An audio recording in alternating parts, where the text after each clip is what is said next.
I didn't even have the chance to fully grieve.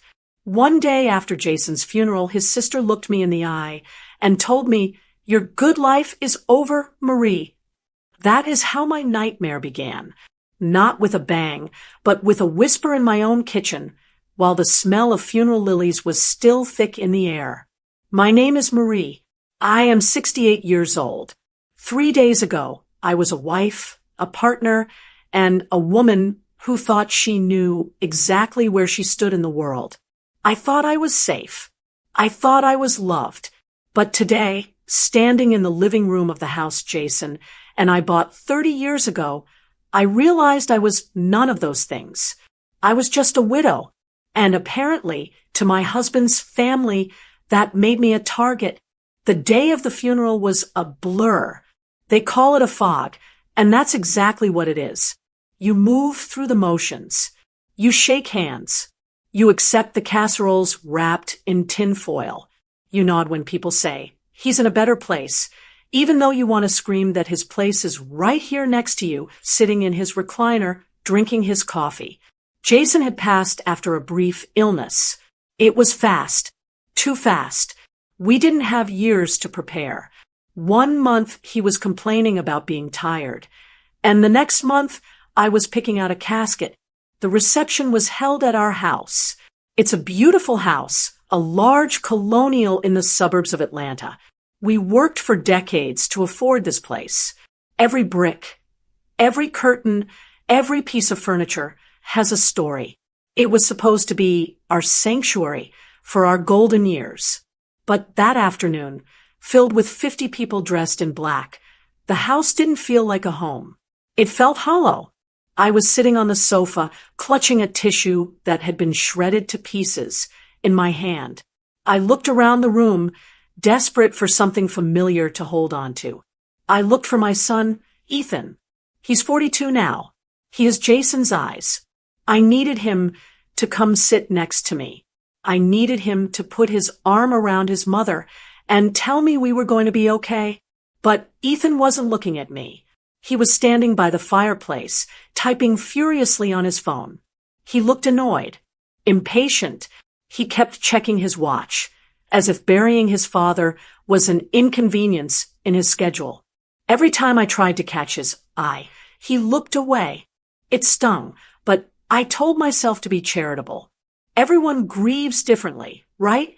Maybe this was just his way of coping. Then there was Jason's family. His sister, Linda, and her husband, Thomas. They had driven down from Ohio. In the 45 years Jason and I were married, I could count on one hand the number of times they visited us just to say hello.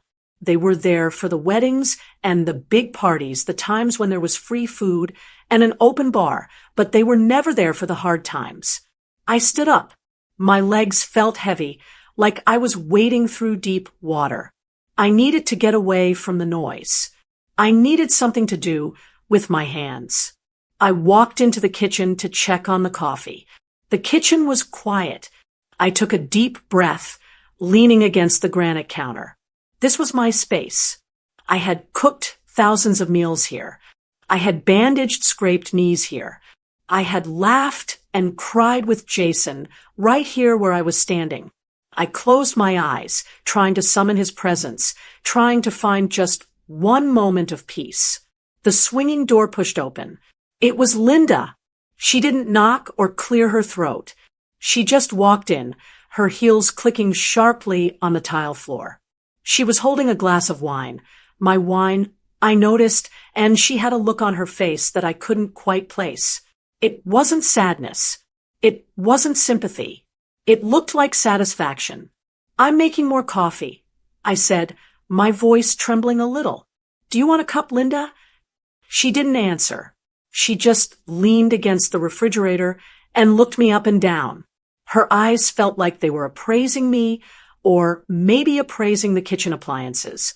It made my skin crawl. "You look tired, Marie," she said. Her tone wasn't kind. It was flat. "I just buried my husband." "Linda," I said, turning back to the coffee pot, "I think I'm allowed to be tired." She chuckled. It was a dry, humorless sound. Jason was a good man. Hard-working. He carried a lot of dead weight for a long time. I froze. I slowly turned around to face her. Excuse me? Linda took a sip of wine, her eyes never leaving mine. You heard me. My brother worked himself into the ground. He built this company. He bought this house. He paid for everything. And you, well, you played the part of the nice little housewife very well. My heart started to hammer in my chest. I worked alongside Jason for 45 years, I said, my voice rising. We built this life together. I ran the books. I managed the office. I raised our son. How dare you come into my house on the day of his funeral and speak to me like that? Linda stepped closer. She invaded my personal space, smelling of expensive perfume and Chardonnay. Her face hardened. The mask of the grieving sister dropped completely, revealing something ugly and cold underneath. This isn't your house anymore, Marie, she whispered. The venom in her voice was palpable. And that company, that's not yours either. You think you're going to sit here and spend Jason's money for the next 20 years? You think you're going to live like a queen while the rest of us get nothing? I stared at her, unable to speak. I was in disbelief. This woman, who I had welcomed into my home, who I had sent Christmas cards to for decades, was looking at me with pure hatred. I don't know what you're talking about. I stammered. Jason and we had everything set up. We were partners. Linda smiled, and it was the cruelest thing I had ever seen. Jason is gone, she said, and things change. You were a passenger in his life, Marie, but the ride is over. Don't get too comfortable. Your good life is over. She turned around and walked out of the kitchen, the door swinging shut behind her. I stood there, gripping the edge of the counter, so hard my knuckles turned white. I was shaking. I felt like I had been slapped. What did she mean? This isn't your house anymore. Things change. I needed to find Ethan. I needed to tell him what his aunt had just said. He would handle this. He would throw her out. He was my son. He was the only piece of Jason I had left. I pushed through the kitchen door and went back into the living room. The crowd was thinning out. I scanned the room and saw Ethan. He was in the corner, talking to Thomas, Linda's husband. They were whispering. I walked toward them, my steps urgent.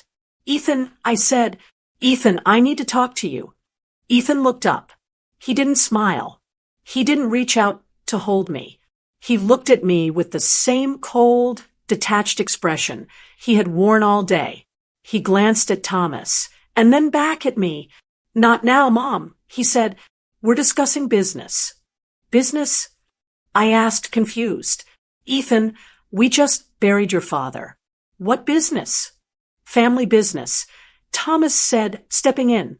His voice was just as cold as his wife's had been. We'll talk about it tomorrow. You're emotional right now. You're not thinking straight. I am thinking perfectly straight. I snapped. Your wife just insulted me in my own kitchen. She said, Mom, stop. Ethan cut me off. His voice was sharp, loud enough that people turned to look. Aunt Linda is grieving too. Just go sit down.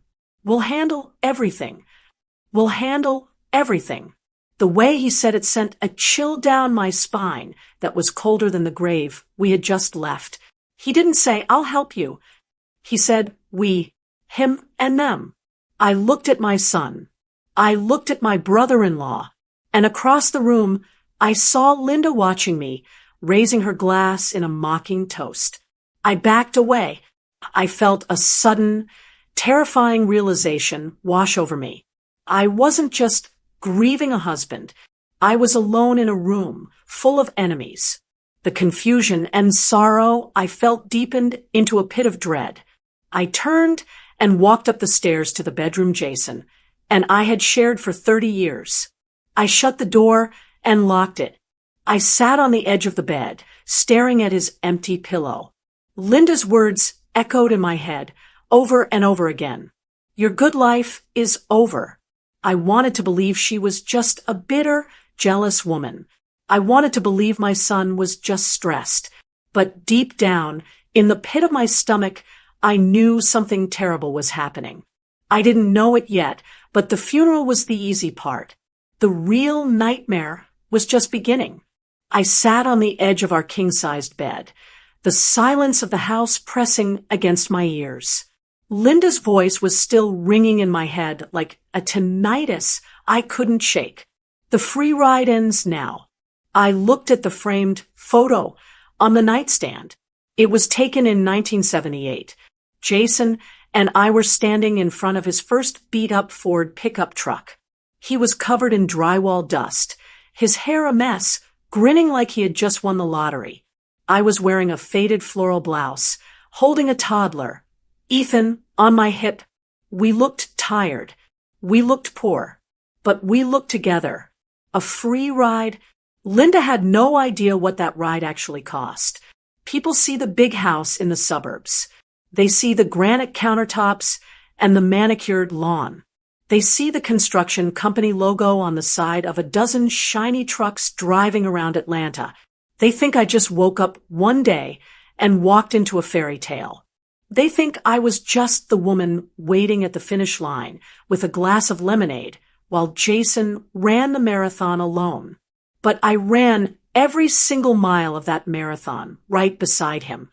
And I did it in heels, usually while carrying a baby. Let me tell you about the good life Linda thinks was handed to me. It started in a single-wide trailer off a dirt road just outside of Decatur. This was back in the mid-70s. We didn't have air conditioning, just a box fan that rattled in the window and pushed the hot, humid Georgia air around the room. In the summer, the heat was so thick you could chew it. We didn't have a savings account. We barely had a checking account. Jason was a bricklayer then. He came home every night with his hands raw and his back stiff. He worked 10, 12 hours a day under the baking sun. But he had a dream. He didn't want to just lay the bricks. He wanted to build the whole house. He wanted to start white construction. But you can't build a business on dreams alone. You need organization. You need discipline.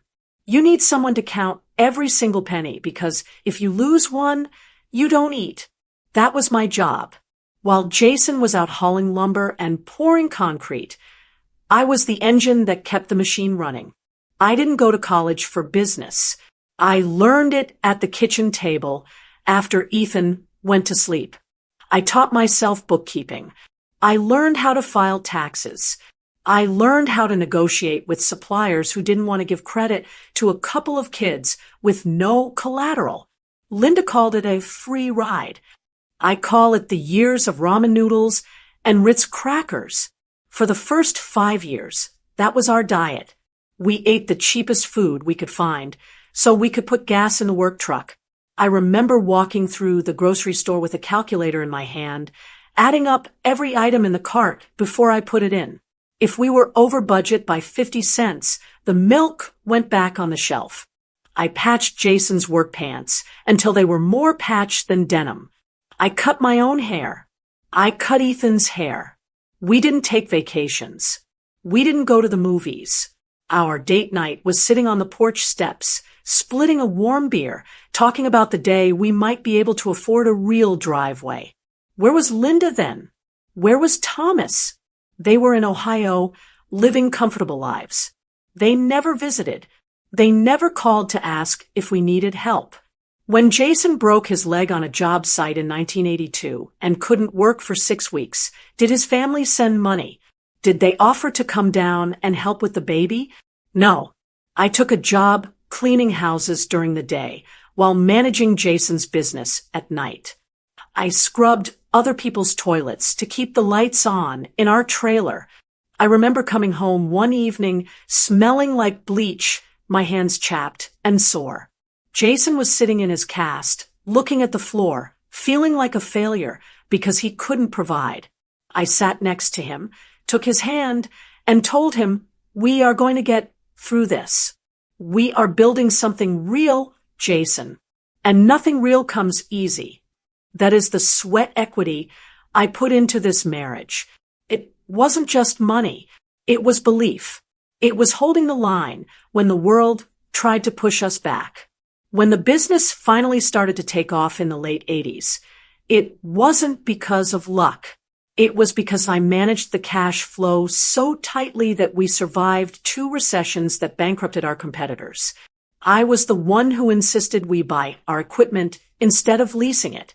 I was the one who interviewed the secretaries, the foremen, the accountants.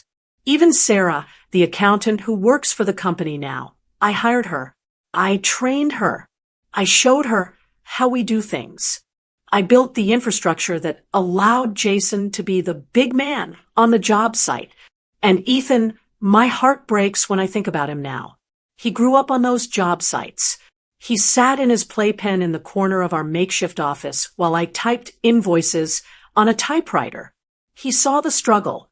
He saw us counting coins to buy pizza on a Friday night as a treat. How could he forget? How could he stand there in the living room, checking his expensive watch, and let his aunt speak to me like I was a parasite?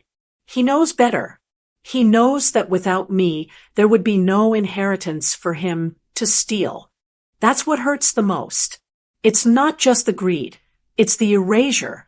They are trying to erase 45 years of my work. They want to rewrite history and say that Jason did it all, and I was just the lucky woman who got to sleep in his bed. I stood up and walked to the window, looking out at the driveway. The cars were all gone now.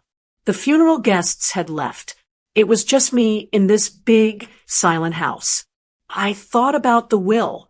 Ethan said Jason had updated it 6 months ago. 6 months ago, Jason was already getting sick. He was forgetting things. He was tired. He trusted Ethan. He trusted his family. Jason would never have left me with nothing. We were partners. 50-50. That was the deal we made when we were eating soup out of a can in that trailer. He built the walls. I built the foundation. You can't have one without the other. I felt a fire starting to burn in my chest. It wasn't grief anymore. It was something hotter. It was the same fire I felt back in 1982 when the bank threatened to foreclose on us. It was the indignity of it all. I am not just a widow. I am a co-founder. I am a survivor. I have scrubbed floors, balanced ledgers, and raised a family on nothing but grit and love. Linda thinks my good life is over. She thinks she can snap her fingers and turn me into a helpless old woman. I looked at my reflection in the window. I saw the lines on my face. I saw the gray hair. But I also saw the eyes of that young woman in the photo, the one who wasn't afraid to work until her fingers bled. I wiped the last tear from my cheek. I wasn't going to let them take this from me. I wasn't going to let them rewrite my life story. I needed to see this updated will. I needed to see exactly what they had done. And I needed to look my son in the eye and ask him if he really remembered where he came from. The night was getting darker, but for the first time in days, my mind was clear. I wasn't going to sleep. I had work to do, just like the old days. I barely slept that night. I tossed and turned, staring at the ceiling fan spinning in the dark, replaying Linda's words over and over. I kept waiting for the sun to come up, hoping that the daylight would bring some sanity back to my world. I thought maybe, just maybe, yesterday was a fluke. Maybe grief makes people say terrible things. I convinced myself that Ethan would come over in the morning, apologize for his aunt's behavior, and we would sit down and cry together like a mother and son should. I was up by 6. I made a pot of strong coffee and set the table. I put out the good Danishes, the ones Ethan used to love when he was a boy. I wanted things to feel normal. I needed them to be normal. At 8 o'clock sharp, a car pulled into the driveway. It wasn't a family visit. I didn't hear a car door slam, and then a pause as someone walked up the path. It was fast, efficient. The front door opened. I hadn't changed the locks. Why would I? It was his home too, or so I thought. Ethan walked in. He wasn't wearing the comfortable clothes he usually wore on weekends. He was wearing a suit, a sharp, charcoal gray suit with a stiff white collar. He was carrying a leather briefcase, not a hug. He didn't call out Mom or anyone home. He just walked straight into the dining room, placed the briefcase on the table, right on top of the lace runner I had crocheted, and looked at me. "Good morning, Ethan," I said, trying to keep my voice steady. "I made coffee, and I have those danishes you like." He didn't even look at the food. "I didn't come here for breakfast, Mom. We have a lot to get through, and I have a meeting at 11. He sat down. He didn't take his father's chair. Thank God, but he took the one right next to it. He snapped the latches of his briefcase open. Click, click, and the sound echoed in the quiet room like a gunshot. He pulled out a thick stack of documents and a manila envelope. "Sit down," he said. Not "please sit down." Just a command, like I was an employee he was about to reprimand. I sat opposite him, wrapping my hands around my warm coffee mug for comfort. "Ethan, what is this? Can't we just talk? Your Aunt Linda said some horrible things yesterday, and I need to know—" "Linda is irrelevant," he interrupted, waving his hand dismissively. "We are here to discuss the estate. Specifically, Dad's will." "I know what the will says," I said, feeling a pinch of annoyance. "Your father and I wrote our wills 20 years ago. Everything goes to the surviving spouse. When I pass, everything goes to you. That's how it's always been." Ethan stared at me, his face blank. He slid a document across the table. "That will is void, Mom. Dad signed a new one." I looked down at the paper. Last will and testament of Jason White. I looked at the date at the bottom. It was dated just 6 months ago. My stomach dropped. 6 months ago. 6 months ago, Jason was in and out of the hospital. The chemotherapy had made him so weak he could barely hold a spoon. He was confused half the time, mixing up days and nights. He wasn't himself. He couldn't have signed this, I whispered, touching the signature. It was shaky. It didn't look like Jason's bold, confident loop. It looked like the scribble of a frightened, sick old man. "Ethan, your father was on heavy medication 6 months ago. He didn't know what day of the week it was, let alone what he was signing. He was lucid enough," Ethan said coldly. "He wanted to protect the legacy. He knew he was dying, Mom. And he knew you wouldn't be able to handle the pressure of the business." "Handle the pressure?" I shot back. "I ran the books for 40 years. I built that business." "That was a long time ago," Ethan said. "The market has changed. It's complex now. Dad knew that. That's why he left everything to me." "Everything?" I asked, my breath catching in my throat. "The company, the investment accounts, the stock portfolio, and the real estate." I looked around the room. "The real estate? You mean this house?" "Yes," Ethan said, not blinking. "The house is a company asset. It's in my name now." I felt like the floor had opened up and swallowed me whole. "You're telling me that your father left me nothing? After 45 years. "He didn't leave you nothing," Ethan said, tapping a specific paragraph on page 4.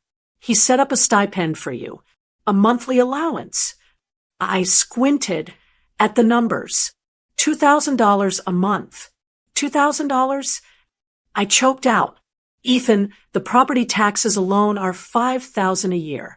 The utilities, the insurance, $2,000 barely covers groceries and lights in a house this size. How am I supposed to live?" "You don't need to live here," Ethan said, his voice dropping to a terrifyingly practical tone.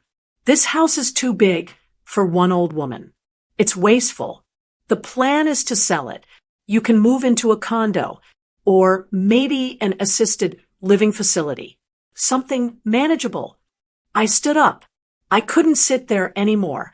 I was shaking with rage. "You want to put me in a home?" I am 68, not 90. I am perfectly capable. This is my home, Ethan. I looked at him, searching for the boy I had raised, the boy I had nursed through chickenpox, the boy I had cheered for at every baseball game. I wanted to find an excuse for him. It's Linda, isn't it? I pleaded. She and Thomas got in your ear. They told you to do this. Ethan, honey, don't let them manipulate you. We can fight this. We can. Ethan laughed. It wasn't a nervous laugh. It was a genuine, arrogant chuckle. He leaned back in his chair and looked at me with pity. Mom, please, give me some credit. Linda and Thomas are idiots. They just want a payout, which I might give them if they keep their mouths shut. But this, he gestured to the paperwork. This was my idea. The room went dead silent. Your idea? I whispered. Dad was weak. Ethan said, his voice hard. He was going to let the business stagnate. And you're too emotional. You would have held on to the money, maybe given it to charity, or wasted it on bad investments. I couldn't let that happen. I needed capital to expand. I needed full control. So I brought the lawyers to the hospital. I told Dad it was just some routine power of attorney paperwork to pay the vendors. He signed it because I told him to. I felt bile rise in my throat. You tricked him? On his deathbed. I secured my future. Ethan corrected. And yours if you're smart. $2,000 a month is generous, Mom. Take it. Move out quietly. Don't make a scene. If you contest this, I will tie you up in court for years. I have the company lawyers on retainer. You have what? Your checking account. He stood up, snapped his briefcase shut, and checked his watch again. I have to go. Think about it. I'll have the realtor call you next week to start looking at condos. He walked to the door. He didn't look back. He didn't say goodbye. He just opened the door and walked out into the sunshine, leaving me standing in the dining room with a piece of paper that said my life was worth $2,000 a month. I sank back into the chair. I looked at the Danish on the plate. It looked dry and unappetizing now. My son wasn't being manipulated. He wasn't a victim of his greedy aunt. He was the monster. He had looked at his dying father and seen an opportunity. He looked at his grieving mother and saw a liability. I touched the cold wood of the table. This table where we had eaten Thanksgiving dinners, where we had blown out birthday candles. It was all a lie. Ethan thought he had won. He thought I was just a nice little housewife who would go quietly into the night because she didn't understand how the world worked. He thought he could bully me with legal terms and a charcoal suit. But as I sat there, listening to the hum of the refrigerator I paid for, I realized something. Ethan had made a mistake. A big one. He forgot who taught him how to count. He forgot who taught him how to read. And he forgot that before I was his mother, I was the woman who kept this family alive when we had nothing. I picked up the will. I looked at the shaky signature again. You want to fight, Ethan? I whispered to the empty room. You've got one. I didn't cry after Ethan left. Tears imply sadness. And I was far past sadness. I was in a state of cold, hard fury. I sat at my dining room table for exactly 10 minutes after his car disappeared down the street. I stared at the paperwork he had left behind, the monthly allowance, the threats, the legal jargon designed to scare an old woman into submission. He thought that piece of paper was the final word. He thought because he wore a suit and carried a briefcase, he held all the power. He forgot that I bought that suit. He forgot that I paid for the law degree hanging in his office. I stood up, grabbed my purse, and dug my car keys out of the bowl by the door. I wasn't going to sit here and wait for a realtor to call me. I was going to the source. I was going to White Construction. I drove down the highway toward the industrial park where our headquarters stood. I've driven this route 1,000 times. I know every pothole, every turn, every billboard. In 1995, Jason and I picked out the lot for the new building. It was just a patch of Georgia red clay and weeds back then. We stood there in our boots, holding the blueprints, imagining what it would become. I remember Jason pointing to the corner and saying, "That's where your office is going to be, Marie. Best view of the lot." And it was. For 28 years, I walked into that building every single day. I knew the receptionist's birthday. I knew which coffee the project managers liked. I knew the names of the cleaning crew's children. I wasn't just an owner, I was the heartbeat of that place. I pulled into the parking lot. It was full, business as usual. My heart gave a little squeeze when I saw the sign out front. White construction and development. It looked so permanent, so solid. It was the physical proof of our life's work. I drove toward the reserved parking spots near the front entrance. There were 2 spots right next to the door. One had a sign that said, Jason White, President. The other had a sign that said, Marie White, Vice President. I turned the corner and slammed on my brakes. My sign was gone. The metal pole was still there, but the placard with my name on it had been unscrewed. It was just a bare metal plate now. And parked in my spot was Ethan's flashy black sports car. I felt the blood rushing to my face. He hadn't just taken the company on paper. He was physically erasing me. He had done this fast. He must have had a maintenance guy out here with a screwdriver the minute the funeral ended. I parked in a visitor spot 3 rows back. I grabbed my bag and marched toward the glass double doors. My hands were shaking, not from fear, but from adrenaline. I was going to walk into that lobby, march straight up to the executive suite, and demand an explanation in front of his entire staff. I wanted him to look me in the eye in front of the people who respected me. I walked up to the side entrance, the employee entrance I always used. It had a keycard scanner. I reached into my purse and pulled out my badge. It was an old badge, the photo taken 15 years ago, but I never changed it because I liked the smile I had in that picture. I held the card up to the black reader. Beep. A small red light flashed on the scanner. The door didn't click open. It stayed locked. I frowned. I wiped the card on my jacket sleeve. Maybe it was dusty. I held it up again. Beep. Red light. Come on, I muttered, jiggling the handle. I peered through the glass. I could see the hallway leading to the break room. It was right there. I just needed to get in. I tried a 3rd time. Beep. Red light. Then I saw movement on the other side of the glass. It was Mike, the head of security. My shoulders relaxed. Thank God. Mike would fix this. I've known Mike for 12 years. I hired him myself. He was a retired police officer who needed a steady gig to help put his daughter through college. I remember sitting in my office with him during his interview. He was nervous, sweating a little in a cheap suit. I told him, Mike, we don't need a bouncer. We need someone who treats this place like family. He had teared up and promised me he would. Over the years, I asked about his daughter every week. When she graduated, I sent him a card with a check inside. When his wife had surgery last year, I told him to take 2 weeks off with full pay, no questions asked. Mike, I waved through the glass, pointing at my badge. It's not working. Let me in. Mike didn't smile. He didn't wave back. He walked slowly toward the door, his head down. He looked like a man walking to the gallows. He pushed the door open just a crack, blocking the gap with his large body, so I couldn't squeeze past him. Mrs. White, he said. His voice was quiet, rough. He wouldn't look me in the eye. He was staring at his shoes.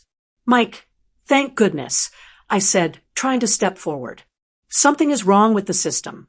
My badge is dead. Probably just a glitch. I need to get upstairs to see Ethan. Mike didn't move. He kept his arm across the doorway, like a barricade. It's not a glitch, ma'am, he said. I stopped. The air around us felt suddenly very heavy. What do you mean? He swallowed hard. I was given a list this morning of deactivated badges. A list? I laughed nervously. Mike, I own the building. My name is on the deed. Deactivate the badge later. Just let me in. Finally, he looked up. I saw genuine pain in his eyes. He looked miserable. Mrs. White, please don't make me do this. Mr. White. Ethan, he gave me strict orders. He said you are no longer an employee or an officer of the company. He said you are not allowed on the premises. I felt like I had been punched in the stomach. Not allowed. Mike, I hired you. I signed your paychecks for a decade. You know me. I know, ma'am. I know. He looked like he wanted to cry. But he's the boss now. He signed the new contract this morning. He told me that if I let you in, I'd be fired on the spot.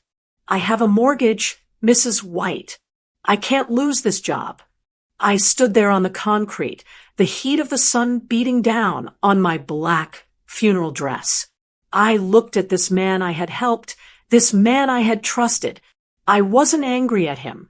I was heartbroken for him. Ethan had put him in an impossible position. I just want to talk to him. Mike, I whispered. I just want to go to my office. Your office is being packed up, Mike said softly. I saw the movers go up there an hour ago. Packed up. My stomach turned. My photos. The drawings Ethan made when he was 5 that I kept framed on my desk. The lucky hard hat Jason wore on his first job. They were touching my things. They were putting my life into cardboard boxes. I'm going in, Mike, I said, my voice hardening. I tried to push the door. Move aside. Mike stepped forward, his bulk filling the frame. He put a hand on his belt, not on his weapon, but just a stance of authority. Mrs. White, please, he begged, his voice cracking. Ethan said if you caused a scene, he said if you refused to leave, I have to call the police. The world stopped. The police. My son, my own flesh and blood, had told the security guard to call the police on his mother if she tried to enter the business she built. I imagined the scene. A squad car pulling up, neighbors or employees watching through the windows as I was escorted off the property for trespassing. The humiliation would be total. It would be the final nail in the coffin of my reputation. Did you hear about Marie? She went crazy at the office. They had to haul her away. I looked at Mike. I saw the fear in his face. He didn't want to do it, but he would. He had to. I took a step back. I smoothed down the front of my dress. I forced myself to stand up straight, even though my knees felt like water. You don't have to call them, Mike, I said.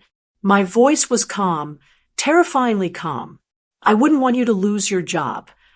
I'm so sorry, Marie, he whispered, using my first name for the first time. It's not your fault, I said. You're just doing what you have to do. I turned around. I could feel eyes on me. I looked up at the second floor, at the window that used to be mine. The blinds were closed, but I knew Ethan was up there. I knew he was watching. He was waiting to see if I would scream. He was waiting for the show. I wasn't going to give it to him. I walked back to my car, my head high. I didn't run. I didn't look back.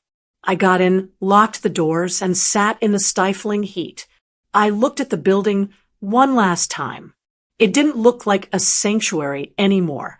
It looked like a fortress that had been captured by an enemy. I started the engine. My hands were gripping the steering wheel so hard my knuckles were white.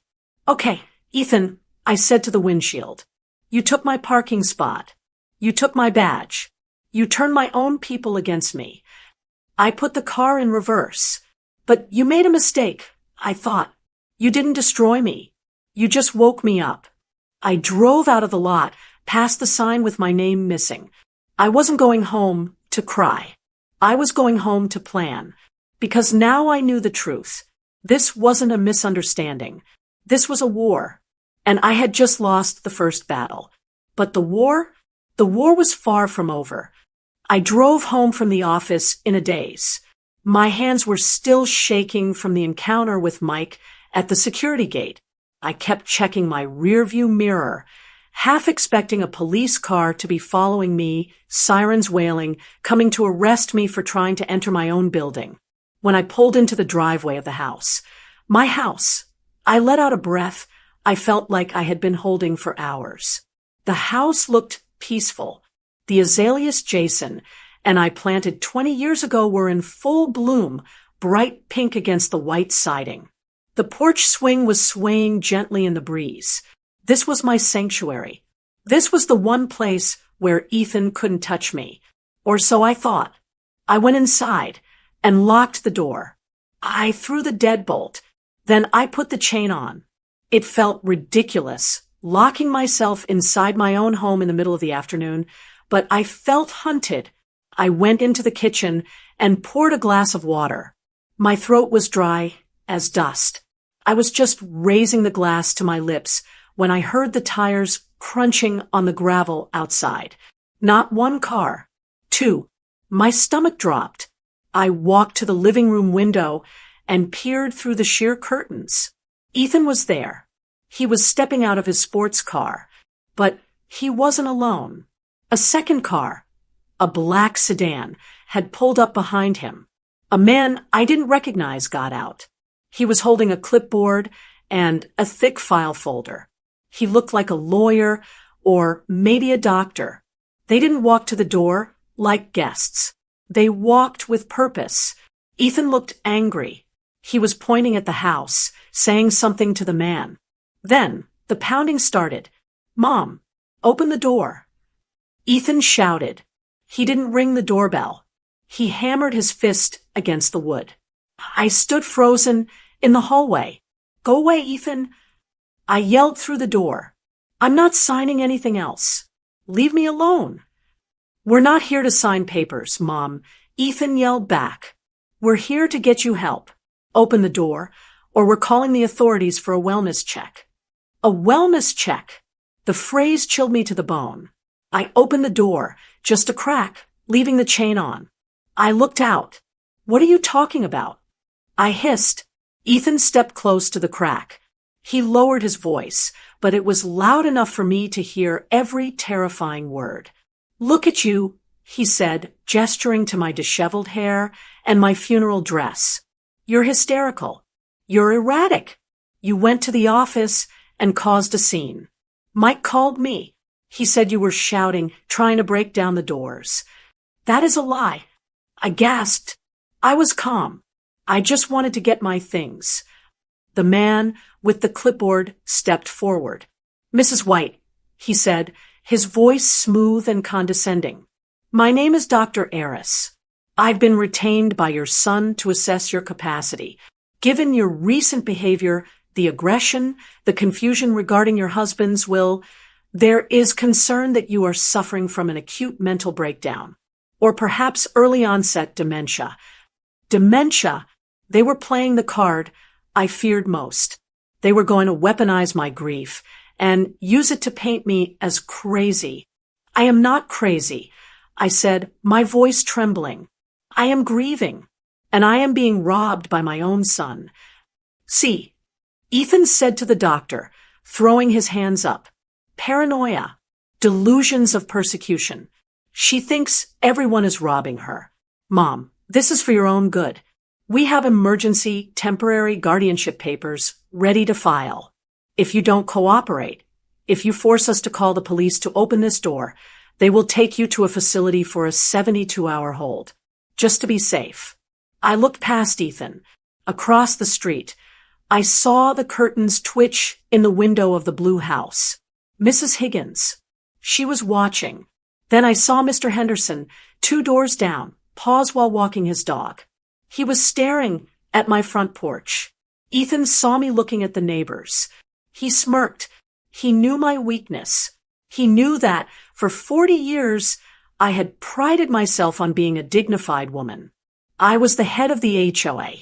I was the woman who baked cookies for the block parties. Don't make a scene, Mom, Ethan warned, raising his voice so the neighbors could definitely hear.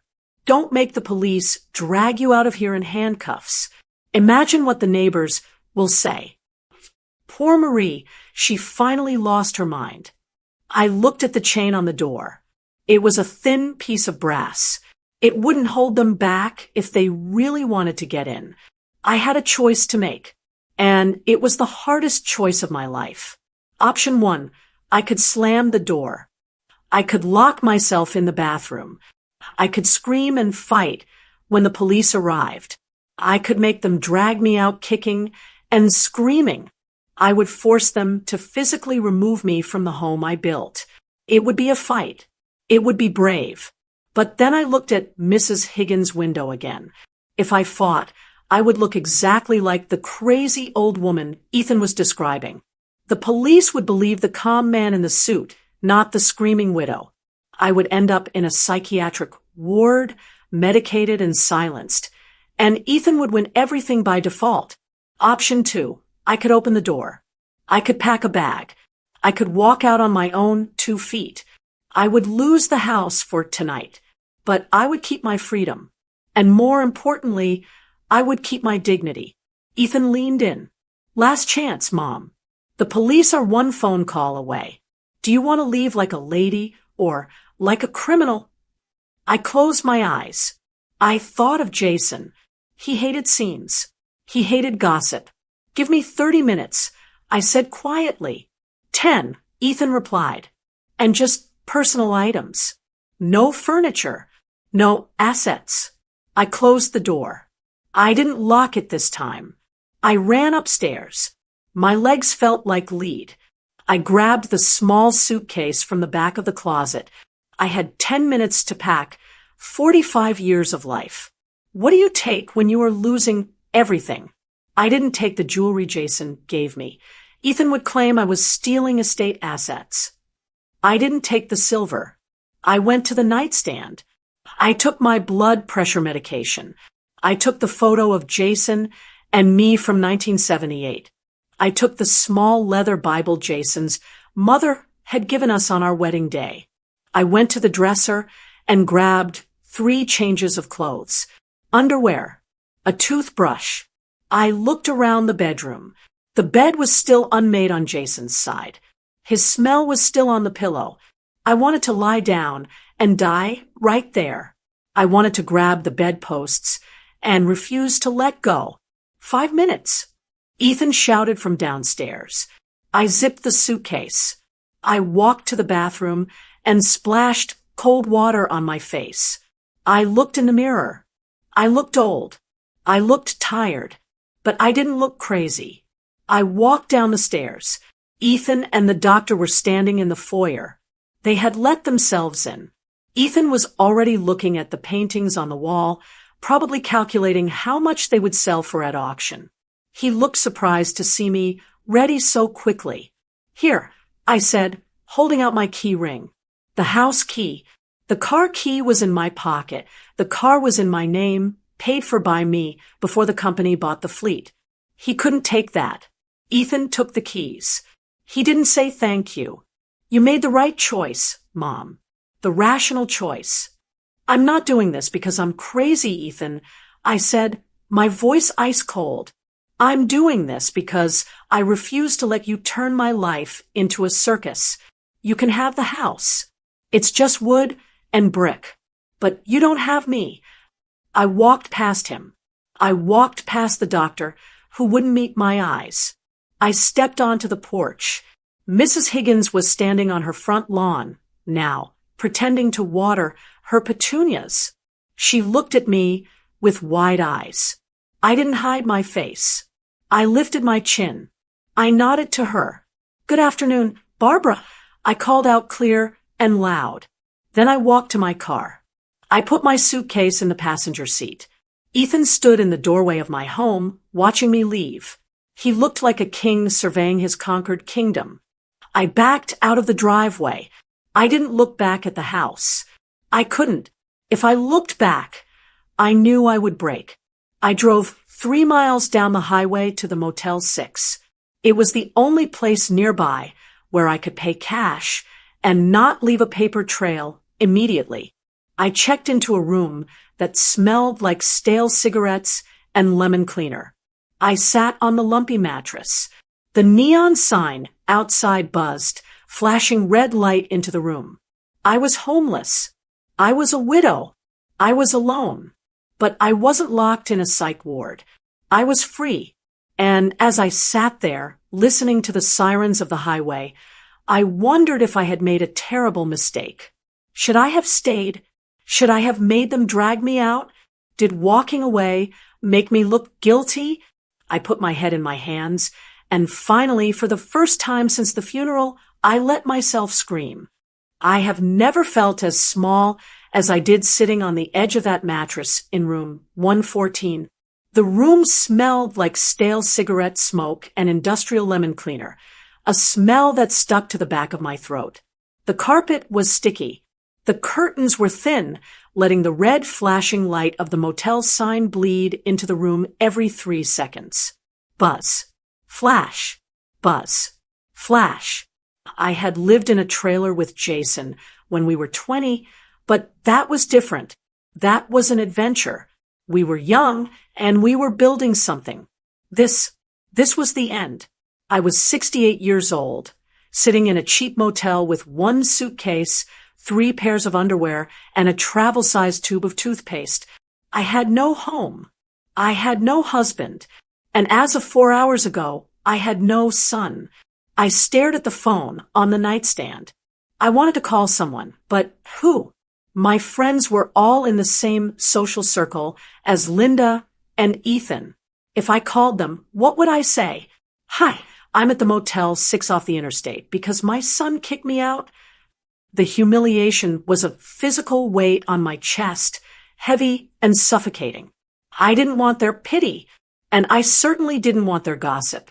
I laid back on the pillows, staring at the water stain on the ceiling. I wondered if this was it. Maybe I should just take the $2,000 allowance. Maybe I should just find a small apartment, buy a cat, and disappear. It would be easier. Ethan had won. He had the lawyers, the money, and the house. I was just a tired old woman with a bruised ego. Then there was a knock at the door. I froze. My heart hammered against my ribs. It was 3 forceful knocks. Bang, bang, bang. Marie, are you in there? I recognized the voice immediately. It wasn't the police. It wasn't Ethan. I scrambled off the bed and ran to the door. I peered through the peephole, standing under the flickering hallway light, looking disheveled and holding a cardboard box full of office supplies, was Sarah. Sarah has been our head accountant for 15 years. I hired her when she was fresh out of college. I taught her how to balance the general ledger.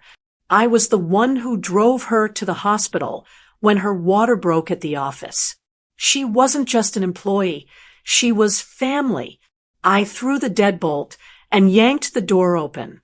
Sarah, I gasped. How did you find me? She pushed past me into the room, dropping the heavy cardboard box on the floor with a thud. She looked terrible. Her mascara was running down her cheeks, and her hands were shaking. She locked the door behind her and leaned against it, closing her eyes for a second. I called Mike, she said, catching her breath. He felt guilty. He told me he saw you turn onto the highway toward this exit. I guessed you wouldn't go to the Marriott. You're too frugal for that. She tried to smile, but it crumbled. What are you doing here, Sarah? I asked, does Ethan know you're here? Ethan fired me, Marie. She spat out. At 9 o'clock this morning, right before he came to your house. Fired you? I was shocked. Why? You run that department. He doesn't know the first thing about the payroll system. Sarah walked over to the small table by the window and sat down. She looked angry. Not sad, angry. He fired me because I asked a question, she said. I was processing the quarterly reports for the shareholders' meeting. I noticed some irregularities. There were payments going out to a vendor I didn't recognize. Apex Consulting. 3 large payments in the last month alone. I frowned. We don't use consultants. Jason hated consultants. He always said, if you can't figure it out yourself, you shouldn't be in the business. Exactly, Sarah said. So I pulled the file. I traced the routing numbers. Marie, Apex Consulting is a shell company. The account is registered in the Cayman Islands. But the signatory, it's Ethan. I sat down on the edge of the bed, my knees weak. He's stealing. He's been siphoning money for 2 years, Sarah said, her voice dropping to a whisper. Little bits at first. 5,000 here. 10,000 there. Just enough to hide in the miscellaneous expenses column. But about 6 months ago, right when Jason got really sick, the amounts got bigger. 50,000. 100,000. He's drained almost $4 million from the company reserves. Marie, the company is bleeding cash. That's why he cut your allowance. That's why he's desperate to sell the house. He needs the liquid cash to cover the hole in the books before the end of the fiscal year. I felt sick. My son wasn't just greedy. He was a criminal. He was destroying the very thing his father worked himself to death to build. But the will? I stammered. Ethan showed me the will. Jason signed it 6 months ago. He said Jason wanted him to have control. Sarah shook her head violently. She reached into her purse, not the cardboard box, but her personal handbag, and pulled out a crumpled piece of paper. It was a photocopy. I grabbed this from his desk while security was waiting for me to pack. She said, "This is the new will he showed you." She flattened it out on the table. Look at the date. Marie. November 12th. I looked. Okay, November 12th. That was right after Jason started the heavy chemo. Marie, Sarah said, grabbing my hand. Think back. Where was Jason on November 12th? I closed my eyes, trying to clear the fog of grief. November. The leaves were falling. It was cold. Jason had a bad reaction to the medication. We had to rush him to the ER because his fever spiked to 104. He was in the ICU. I whispered. He was in a medically induced coma for 2 days. November 11th through the 13th. The realization hit me like a physical blow. He couldn't have signed it. I said, he was unconscious. Exactly, Sarah said. It's a forgery. A bad one, too. If you look closely at the signature, it's a trace. Ethan must have used an old contract and traced Jason's signature onto this document. He probably paid off the notary, or maybe he forged that stamp too. I sat back, my mind racing. Everything started to click into place.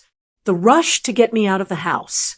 The way he wouldn't let me go to the office. The closed casket funeral. Was that just to get it over with faster? There's one more thing, Sarah said quietly. She looked down at her hands. About 2 weeks before Jason died, he called me into his office. He asked for the same files I was looking at today. He suspected something, Marie. He saw the shrinking margins. He told me, Sarah, something isn't right. Pull the records for Apex Consulting. Tears pricked my eyes. Jason knew. He was figuring it out, Sarah said. He confronted Ethan. I heard shouting from his office that afternoon. It was bad. Jason was screaming that he was going to call the police. He threatened to cut Ethan out of the will entirely. I covered my mouth with my hand. My poor husband, in his final days, when he should have been resting, he was fighting a war with his own son. The stress, the anger, did Ethan kill him? I whispered, the horror of the thought making me choke. No, Sarah said quickly. The cancer took him, Marie, but the stress, the betrayal, it definitely didn't help. Ethan didn't have to kill him. He just had to wait for him to die. And once Jason was gone, Ethan forged the will to make sure you couldn't access the books. Because if you saw the books, you would see the theft. Silence filled the motel room. The buzzing of the neon sign seemed louder now. I stood up and walked to the bathroom sink. I looked at myself in the mirror. 10 minutes ago, I was a defeated old woman ready to give up. But now I knew the truth. Jason hadn't betrayed me. He hadn't left me. He had died trying to protect us. He had died trying to save the company from our thief of a son. I washed my face with cold water. I scrubbed hard, washing away the tears, the self-pity, and the fear. I dried my face with the scratchy motel towel. When I walked back into the room, Sarah was watching me. She looked scared. "What do we do, Marie?" she asked. "Ethan has the lawyers. He has the money. We have a box of staplers and a motel room." I looked at the photocopy of the forged will. I looked at the box of files Sarah had managed to smuggle out. "We have something better than money, Sarah," I said, my voice steady for the first time in days. "We have the truth. And we have the one thing Ethan never bothered to learn." "What's that?" Sarah asked. "How to work," I said. "Ethan thinks he's a businessman because he wears a suit. But he's lazy. He's sloppy. He forged a document on a day his father was in a coma. He left a paper trail a mile wide." I picked up the phone on the nightstand. "Who are you calling?" Sarah asked. "The police." "Not yet," I said. "The police need proof. Real proof. We need the original medical records from the hospital to prove Jason was unconscious on November 12th. And we need the bank statements from the Cayman Islands." "I can't get those," Sarah said. "I'm locked out of the system." "You are," I agreed. "But I know someone who keeps paper copies of everything. Someone who Ethan probably forgot even exists." I dialed a number I knew by heart. "We're not going to just sue him, Sarah," I said, looking at my friend. "We are going to bury him." I felt a fire in my belly that I hadn't felt since 1978. I wasn't just fighting for a house anymore. I was fighting for Jason's memory. Ethan had messed with the wrong widow. "Order a pizza," I told Sarah. "It's going to be a long night. We have work to do." We didn't sleep that night. Sarah and I sat in that cramped motel room, fueled by cheap coffee and adrenaline connecting the dots. The more we looked at the timeline, the angrier I got. But it wasn't just the theft that made my blood boil. It was the lie Ethan was telling to cover it up. Ethan was telling everyone, the lawyers, the board members, probably even the neighbors, that Jason had dementia. He was saying that my husband, the sharpest man I ever knew, had lost his mind in the final year. That was his excuse for the shaky signature on the will. That was his excuse for why Jason gave him everything. He was painting Jason as a confused, senile old man who needed his son to take the reins. It was the ultimate insult. Jason White could do math in his head faster than a calculator until the day he died. He remembered the price of lumber from 1982. He knew the name of every subcontractor in Atlanta. To strip him of his dignity, to rewrite his legacy as a tragedy of mental decline, just to steal a few $1 million, that was unforgivable. "We need the medical records," I told Sarah as the sun started to peek through the thin motel curtains. "The will is dated November 12th. We know he was in a coma, but we need Dr. Evans to certify it." Sarah looked worried. "Dr. Evans? He's the company doctor, Marie. Ethan pays his retainer now. He might not talk to us." "Jim Evans has been our friend for 30 years, I said, standing up and smoothing down my wrinkled dress. "He's been to our barbecues. He delivered Ethan. He held Jason's hand when we got the cancer diagnosis. He might work for the company, but he answers to a higher oath than Ethan's payroll." I drove us to the medical center at 8 a.m. sharp. I didn't have an appointment. I didn't care. The waiting room smelled like antiseptic and old magazines. It was a smell I knew too well from the last few months of Jason's life. The receptionist, Brenda, looked up when I walked in. She froze. Her hand hovered over the phone. "Mrs. White," she stammered. We weren't expecting you. I heard you were taking some time away." "I'm sure you heard a lot of things, Brenda," I said, giving her a tight smile. "I need to see Jim." "Now, Dr. Evans is with a patient." She lied. I could tell she was lying because she wouldn't look me in the eye. "And besides, Mr. White sent over a memo regarding privacy policies. I can't just let you back there." I leaned over the counter. I didn't raise my voice. I just used the tone I used when Ethan was a teenager and tried to sneak in past curfew. "Brenda, I sent you flowers when your granddaughter was born. I sat with you in this very lobby when your husband had his bypass surgery. Do not hide behind a memo. Tell Jim I am here."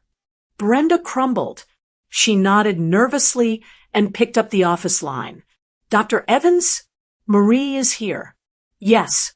"She says it's urgent." She hung up. "You can go back." I walked down the familiar hallway to Jim's office. The door was open. Dr. Jim Evans sat behind his mahogany desk, looking tired. He looked like a man who had aged 10 years in the last week. He didn't stand up to greet me. He just took off his glasses and rubbed the bridge of his nose. "Marie," he sighed, "you shouldn't be here. Ethan called me. He said you might try to cause trouble." "Trouble?" I closed the door behind me and sat in the leather chair opposite him. "Is that what we call the truth now, Jim?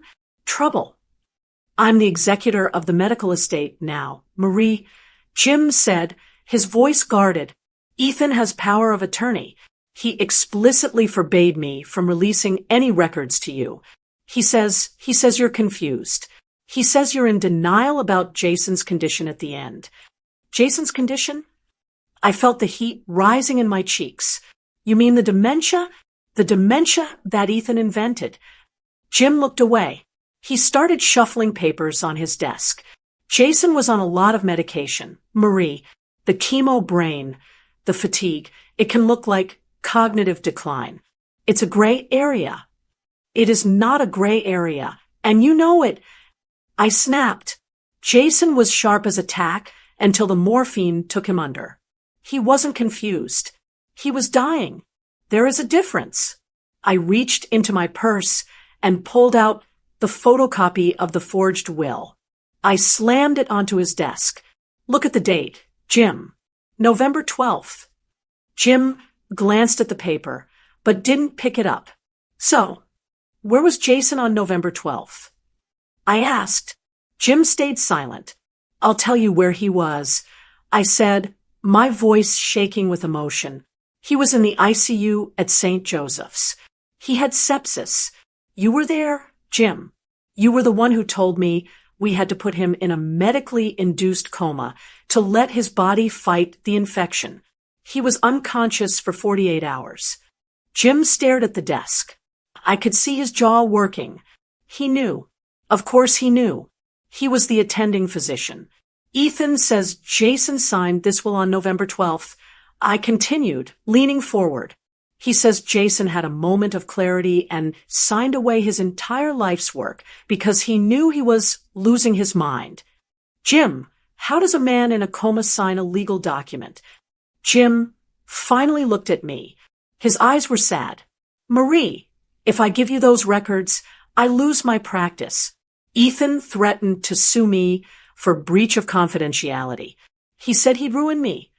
I softened my voice. I realized that Jim wasn't the enemy. He was a hostage. Ethan had terrified him, just like he tried to terrify me. "Jim," I said gently, "do you remember the poker nights?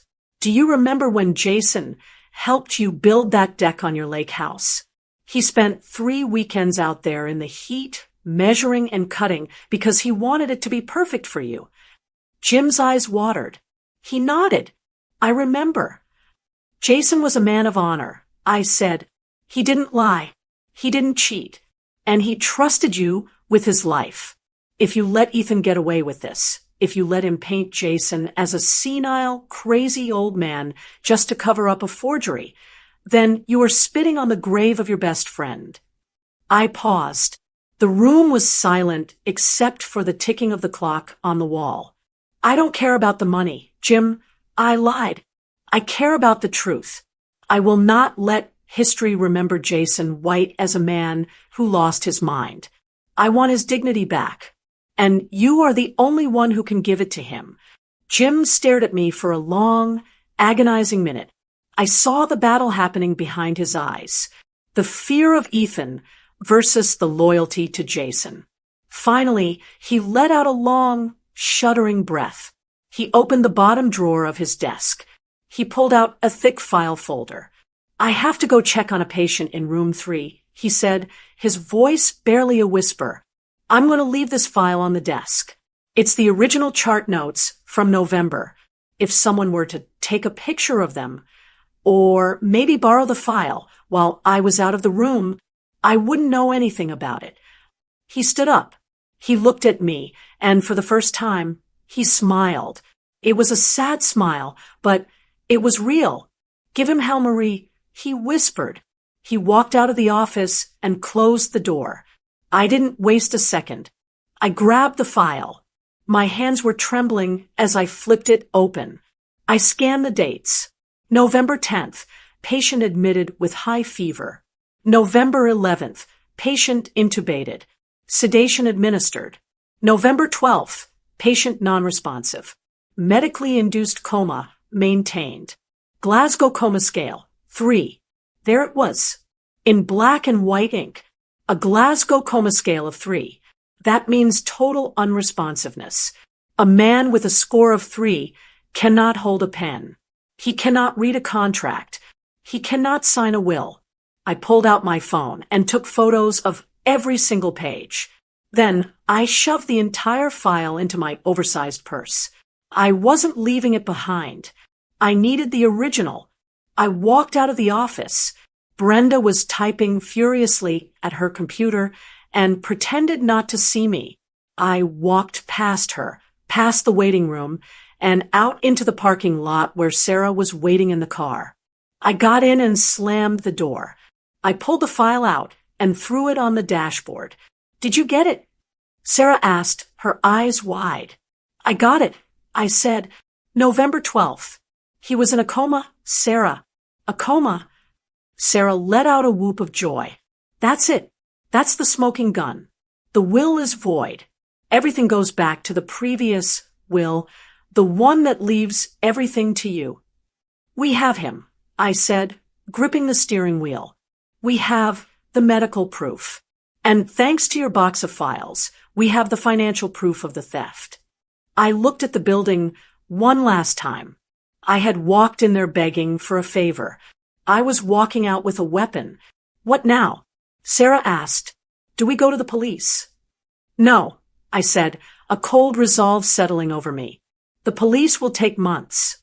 They'll file reports. Ethan will get wind of it and leave the country with the money. We need to stop him now.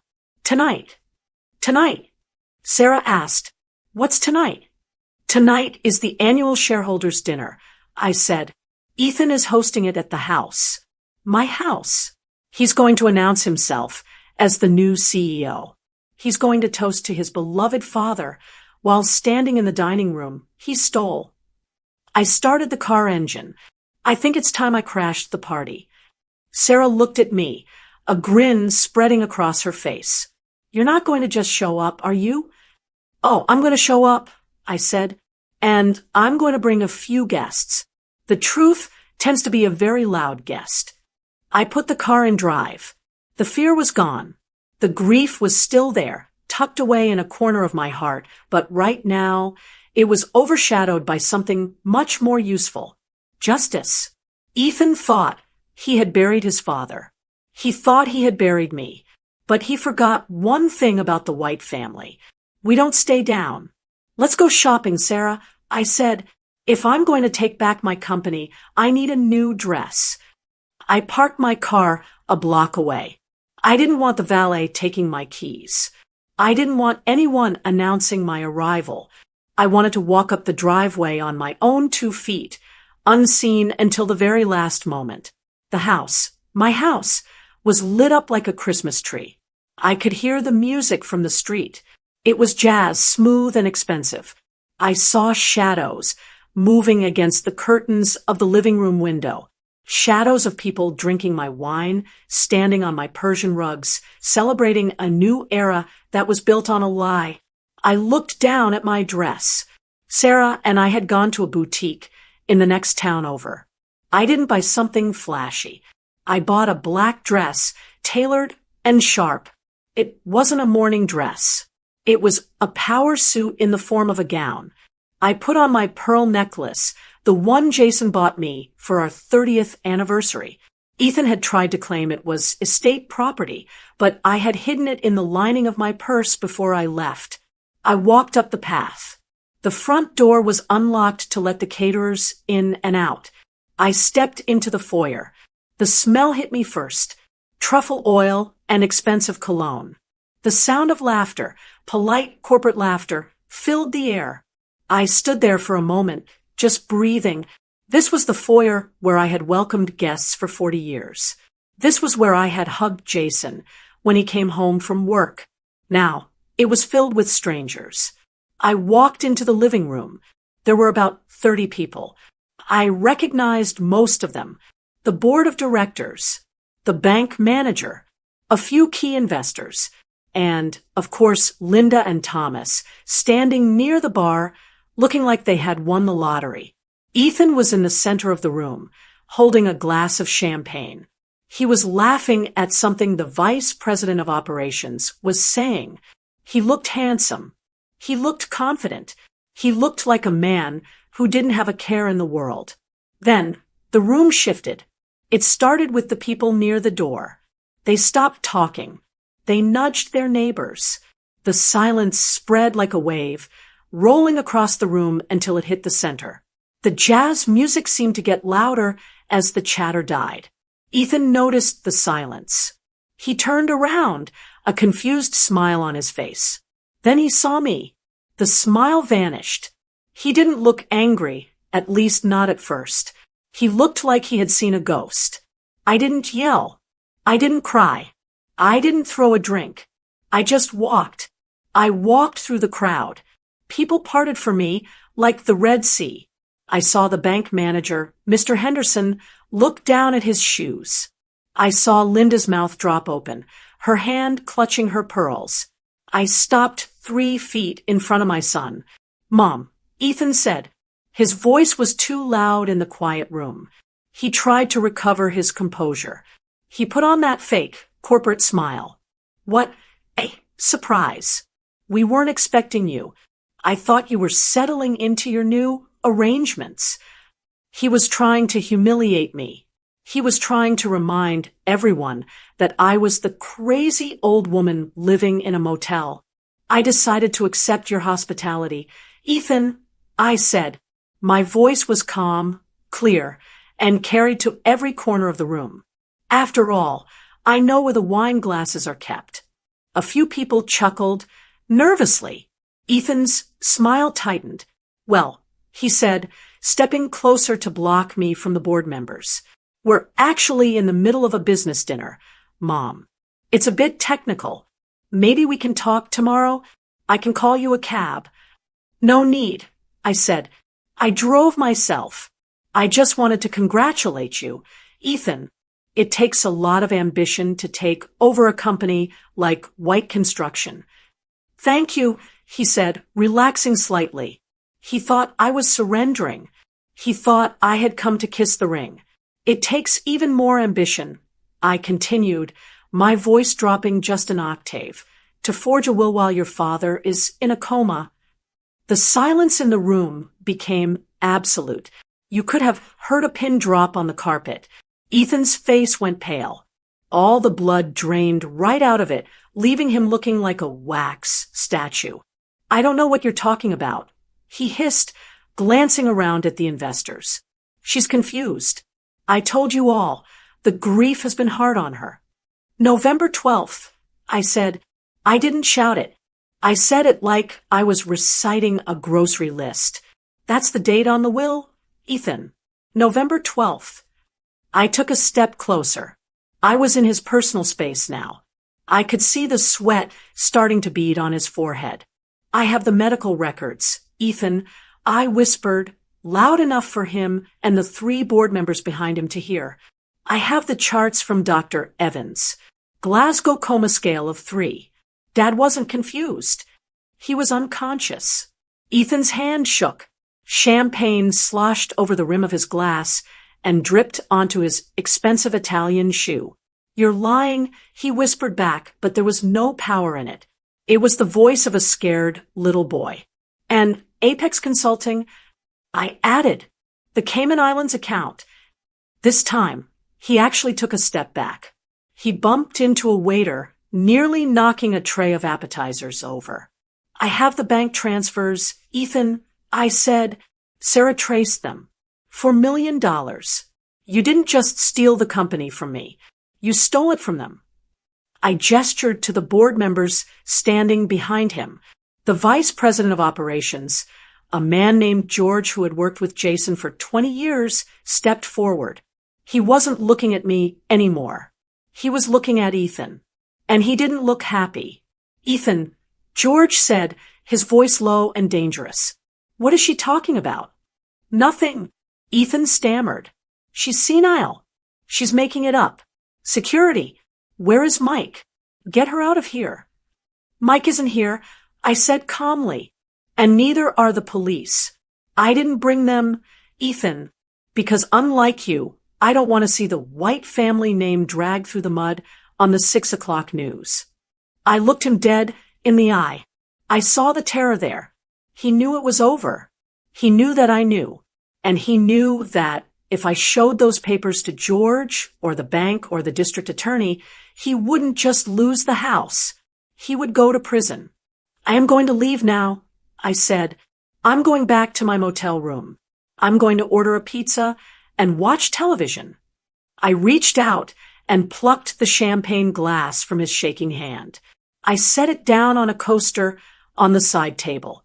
A coaster I had bought. You have until 9 a.m. tomorrow. I told him. You can announce your resignation. You can return the assets. You can tell the truth. I looked around the room. I met the eyes of the people who had watched me get kicked out, the people who had done nothing. Or, I said, I can come back. And next time, I won't just bring a date. I'll bring the FBI. I turned my back on him. Mom, wait, Ethan called out. His voice cracked. I didn't wait. I walked back through the crowd. But this time, the silence felt different. It wasn't awkward. It was respectful.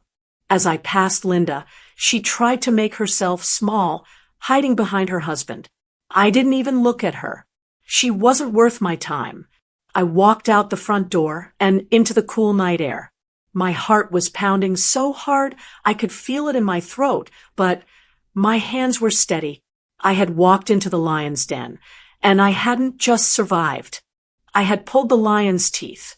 I got back into my car. I looked up at the house one last time. Through the window, I could see the party was over. The music had stopped. George was shouting at Ethan. The investors were pulling out their phones. The new CEO, dinner hadn't gone as planned. I put the car in gear and drove away. I didn't have my house back yet, but as I drove down the street, I realized I had something much more important. I had the upper hand, and tomorrow morning, the cleaning house was going to begin. Not with a broom, but with a wrecking ball. I sat in the motel room chair, watching the clock radio flip from 8:59 to 9 a.m. This was the deadline I gave Ethan. I had my phone in my hand, my thumb hovering over the screen. I expected him to call. I expected him to beg or threaten or maybe try to offer me a bribe to keep quiet. I was ready for anything. At 9:01, my phone rang. wasn't Ethan. It was a number I didn't recognize. A local Atlanta area code. I answered it, keeping my voice steady. "This is Marie." "Mrs. White," a deep, gravelly voice said on the other end. "My name is Robert Sterling. We haven't been formally introduced, but I was at your house last night. I was a guest of Mr. Henderson, the bank manager." My stomach tightened. Robert Sterling. I knew that name. Everyone in Atlanta construction knew that name. He was the kind of attorney you hired when you wanted to destroy your competition, not just sue them. He was a shark in a three-piece suit. "I remember seeing you," I said cautiously. "You were standing near the fireplace." "I was," he said. "And I have to say, Mrs. White, in 40 years of practicing corporate law, I have never seen a room silenced quite like that. You walked in there with nothing but a black dress and the truth, and you brought the entire room to its knees." "I did what I had to do," I said. "I assume you're calling to represent my son, to threaten me with a defamation suit." Robert laughed. It was a genuine, hearty sound. "God, no. Represent Ethan? The man is a liability walking on two legs. No, Mrs. White. I'm calling because I want to represent you." I paused. "Me? Mr. Sterling, I'm currently living out of a suitcase at a Motel 6. I can't afford your retainer. I can barely afford the coffee. I'm drinking." "I don't want your money," Robert said, his voice turning serious. "I want the case. I saw the look on George's face last night. I saw the terror in your son's eyes. You have the evidence, don't you? The medical records, the bank transfers." "I have everything," I said. "Good," he said, "because I have a personal rule. I don't like bullies. And I really, really don't like men who steal from their mothers. I want to take your case pro bono. That means free of charge. I want to be the one who files the injunction that freezes Ethan's assets before he can buy a plane ticket." I felt a lump form in my throat. For days, I had been fighting this war with nothing but my own grit and Sarah's help. Now, the cavalry had arrived. "When can we start?" I asked. "I'm already parked outside your motel," Robert said. "I figured you wouldn't want to waste time." I walked to the window and pulled back the curtain. Sure enough, a sleek silver sedan was idling next to my beat-up car. The next 6 hours were a whirlwind. We didn't go to court. We went to war. Robert sat with me and Sarah in the motel room, which he politely ignored the smell of, and went through every single document. He looked at the coma scale chart. He looked at the Cayman Island transfers. "This is beautiful," he muttered, snapping photos of the documents. "It's not just fraud. It's elder abuse. It's forgery. It's embezzlement. By the time we're done, Ethan won't be able to buy a pack of gum without a judge's permission." By 3 p.m., the paperwork was filed. Robert made the call to the bank while I listened on speakerphone. I heard the panic in the branch manager's voice when Robert dropped the words "federal investigation" and "immediate freeze." Then we got the news. Security at the main office called Sarah. Ethan had tried to enter the building an hour ago to collect some files. His badge didn't work. George, the vice president, had already locked him out. The police were waiting for him in the lobby to serve him with the temporary restraining order we had just filed. My son was escorted out of the building by the same security guards he had ordered to lock me out. I didn't cheer when I heard the news. I just let out a long, slow breath. It was over. The bleeding had stopped. 3 weeks later, I sat on a small balcony, holding a steaming cup of Earl Grey tea. It wasn't the patio of the big colonial house. I wasn't looking out at a manicured lawn and a 3-car garage. I was in a 2-bedroom apartment about 20 minutes from the old neighborhood. It was small. The kitchen was tight, and the carpet was a calm beige. But it was clean. It was safe. And most importantly, it was mine. The lease was in my name. The furniture, what little I had bought so far, was paid for with my own money. Sarah was inside, typing away on her laptop at the dining table. We were working. We had formed a new consulting firm, White and Associates. We were starting small, helping local businesses organize their books. It wasn't the empire I had built with Jason, but it was honest work.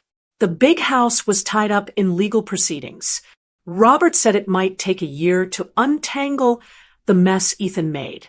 Ethan was currently out on bail, staying with Linda in Ohio, awaiting trial for fraud and forgery. He had called me once, crying, blaming the stress, blaming everyone but himself. I hung up. I wasn't ready to hear it. Maybe I never would be. I took a sip of tea and looked at the sunset. I thought about what Linda had said to me in the kitchen that day. Your good life is over, Marie. She was wrong. She thought the good life was the stuff. The house, the cars, the status. She thought that without Jason, without the protection of a man, I would crumble. She forgot who I was. She forgot that I was the one who stretched a pot of soup to feed a family for 3 days. She forgot that I was the one who stayed up until midnight balancing the books. They thought they could take my future because they controlled the money. But they forgot that I'm the one who built the life in the first place. You can steal a woman's house. You can steal her company, but you cannot steal her ability to survive. I took another sip of tea. It tasted better than any champagne I had ever drunk in that mansion. I smiled. My good life wasn't over. It was just beginning. What city are you listening from? And what time is it there? Write it in the comments. And if you'd like to help me keep sharing these emotional, thrilling stories every day, even a small donation makes a big difference. It truly helps keep the channel alive. For more life stories like this, you can explore the other videos on my channel and subscribe.